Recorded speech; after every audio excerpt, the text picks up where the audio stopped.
is Notre Dame. You know I'm a big fan of Brian Kelly.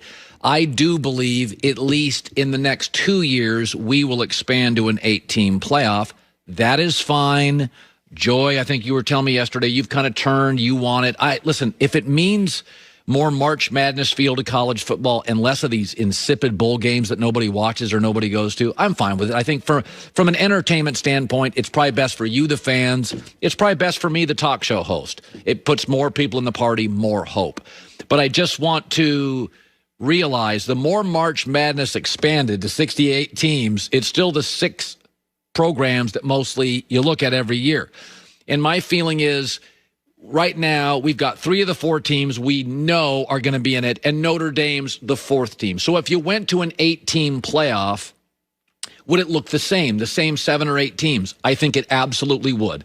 This is my belief of the 8 teams that will dominate an 8-team playoff. And at the end, I'll tell you they all have one thing in common. Number 1 would be Clemson. Why? Unlike other powers, they do not lose their assistant coaches. They've won 31 of 32 ACC games. So they're in the weakest conference of all the powers. Dabo's in his coaching prime, and they don't lose their assistants. Number 2 would be Alabama. They do lose their assistants, and the SEC is harder. So you have little semi-roadblocks, much harder to go undefeated in the SEC. But Nick Saban is signed through 2025, and he's the best coach to me, the best overall architect in college football history. Number 3, Ohio State. Like ACC football champion Clemson, they've separated from their conference. Now, the Big Ten is better than the ACC, so I can see them stumbling every year. But they have so many overpowering, dominating wins. They're a recruiting power. Ryan Day is a hot young coach that everybody now says may have an NFL future.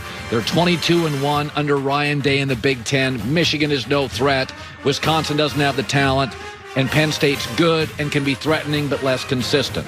Number 4 would be Oklahoma. Again, like Clemson, if Texas doesn't come back, it's a conference in which, as a top 8 recruiting power, they just have better players. They also have never been afraid to play an SEC team. They crushed another one last night in Florida. They've gone toe-to-toe with SEC teams. They recruit against them. They don't fear them. They can score on them. They ran up and down the field on the Gators' defense last night.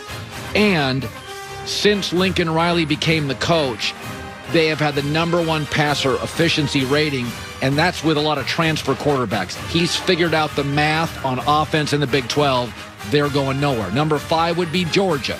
I don't think Kirby Smart is in the same class of coach as Dabo, as Saban, as Lincoln Riley.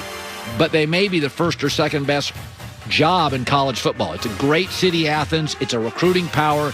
Georgia's got 9 million people and as many recruits as California with 38 million people. It may be the best recruiting state per capita in the country, and Kirby Smart is a great recruiter. They got nothing but NFL bodies. They're the only team in the SEC that on an annual basis plays Alabama, and you watch the games and think they have as many NFL guys as Alabama. LSU occasionally does, but they're not in this list because I don't think they know who their coach is in the next 5 years. Number 6 is Notre Dame.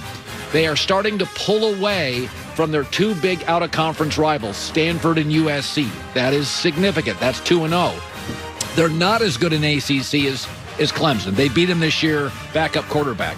But Brian Kelly's contract, 4 more years on it. He's won 73% of his games. He's worked with 5-6 different quarterbacks. They recruit at a level that Notre Dame has not recruited since Lou Holtz. They're going to be in this 8-team playoff virtually every year. Number 7, Oregon. They've separated from the Pac-12. Mario Cristobal is a great recruiter. They are beating Alabama on offensive linemen. He's a former offensive lineman. They got nothing but NFL guys up front. They just put 3 NFL guys on their offensive line, maybe 4 in the NFL.